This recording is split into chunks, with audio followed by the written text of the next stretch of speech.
Secara mengejutkan, Rusia kembali menyerang Ukraina bagian timur. Kali ini pasukan Rusia menyerang di pasar Ukraina, tepatnya di Sekevenkov menggunakan serangan rudal. Diketahui lokasi tersebut berada 50 mil tenggara ibu kota regional Kharkiv. Dalam video dan foto yang beredar di media sosial, nampak alun-alun di kota tersebut dipenuhi oleh reruntuhan bangunan. Bahkan terlihat para petugas sedang bergegas melewati reruntuhan untuk mencari korban dalam serangan tersebut. Nampak seorang wanita berlumuran darah terlihat tengkurap di antara puing-puing bangunan. Kemudian seorang penyelamat mencoba menyelamatkan wanita tersebut dengan meletakkan bantal di bawah kepalanya. Beberapa saat kemudian nampak penyelamat lain memindahkan mayat seorang anak.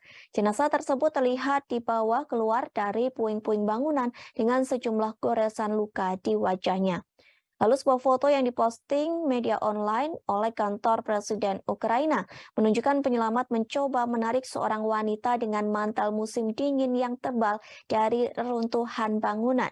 Kepala dan lengannya terlihat berada di bawah reruntuhan, namun tidak jelas apakah dia masih hidup. Menanggapi serangan tersebut, Kepala Administrasi Kepresidenan Ukraina, Andriy Yermak, buka suara. Dalam telegramnya, ia mengatakan serangan tersebut merupakan sebuah tindakan teroris yang biasa. Sementara Gubernur wilayah Kharkiv, yakni oleh Sinubovov, mengonfirmasi seorang wanita berusia 60 tahun meninggal dunia. Korban lainnya telah dibawa ke rumah sakit untuk mendapatkan perawatan intensif. Para petugas penyelamat pun masih terus membersihkan puing-puing reruntuhan di lokasi tersebut.